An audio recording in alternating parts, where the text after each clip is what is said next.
Okay, so our painting looks a little goofy. We look like we have a tree and a barn and a box floating in air. So let's do something about that.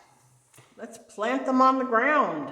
If you recall, I drew a horizon line right across here.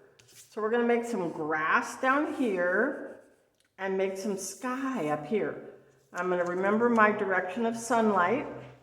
Put that little sticky note off to the side a little bit, so it's not in the way of my painting, but it's still in the picture so you can see it. All right, so let's make some grass color. What do you think we would use for grass color? If you look at your color mixing chart that you made back in the beginning of art, you can see a color on there that kind of looks like dry grass.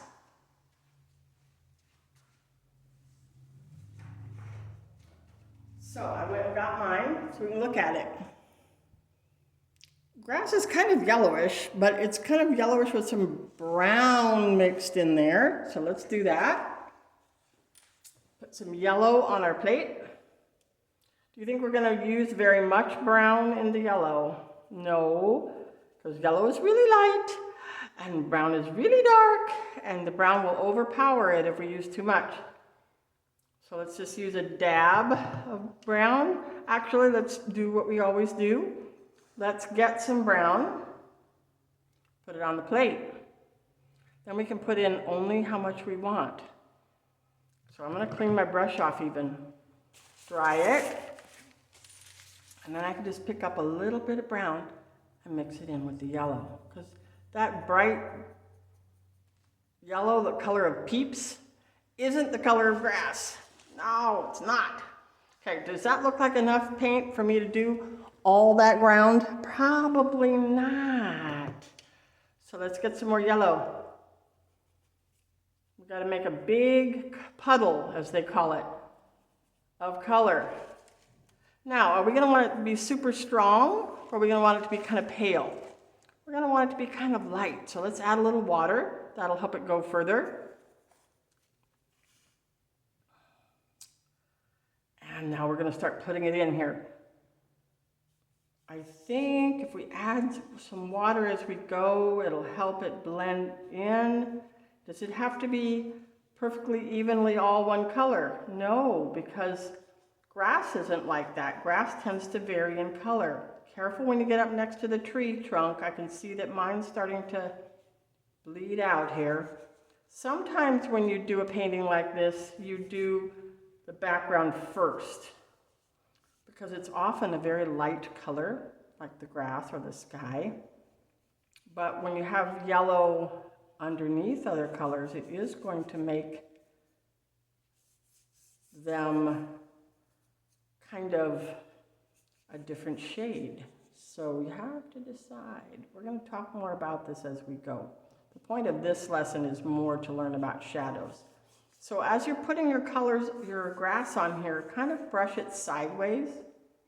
Don't go up and down. Just go all one direction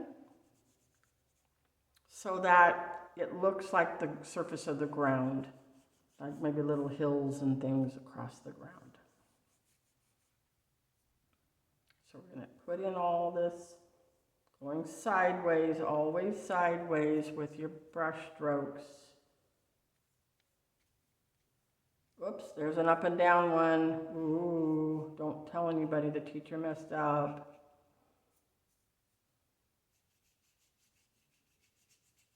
All right, so there's our grass. It goes right up to the very edge of the tree. Maybe even in those little, if you have any little openings in your tree. Whoops, that's the sky up there. That's not going to work. Okay, so what is the color of a shadow on yellow? What do we use to make a shadow on yellow? Straight across the color wheel we go to purple. So let's grab, I'm going to make a little bit more of this grass color, and then we're going to grab some purple. grab some purple, a little bit of purple. This purple is vicious. And we're gonna mix it in with our grass color and make a shadow of grass color. And then we're gonna create some shadows. Now I had a little struggle on what the shape of these shadows should be. So you can just kind of copy what I'm doing. Just do this same direction.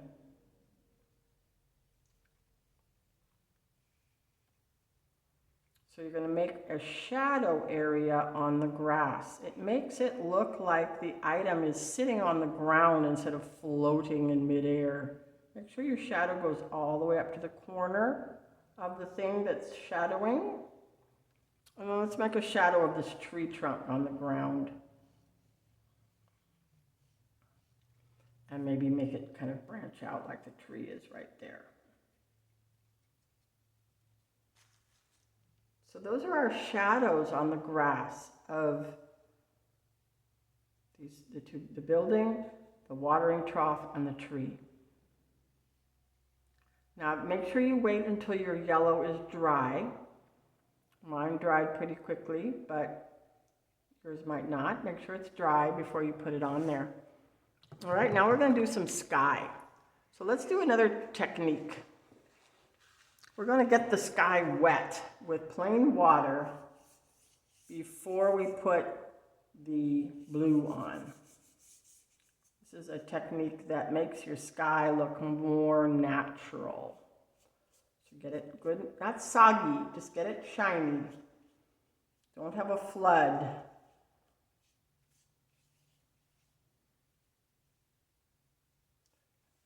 All right, so while that's sitting there for a minute, let's mix up some blue. Grab some blue. I'm starting to get a hole in my paint. And I think I'd like my sky to be just a touch greenish. So I'm going to put just a little bit of yellow in my sky. Oop, too much. Turn the sky green. There we go. Kind of a turquoisey sky. And then add some water because we don't want it to be very dark. And then very gently just go across the sky. I think I want it to be a little bluer than that. And you can even leave some places where you don't put the paint to look like clouds.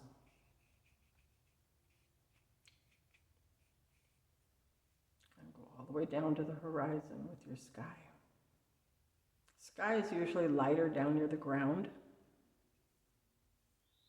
So to make it look kind of natural, you could do that. And then just stop. Don't fuss with it. I'm going to get this part up here against the top of it because it looks like I forgot to paint it. Okay. And stop. And there we are. We are done. I just put my thumb in the sky, in the shadow of my tree here, so I'm going to have to put that back in there. Pretty cool, huh? Look at those shadows. Never would have known that that's how you do it, but that's how you make shadows. You mix the color across the color wheel to create the darkness, like this, this, this, and the shadows. So I can't wait to see your creation. Bye.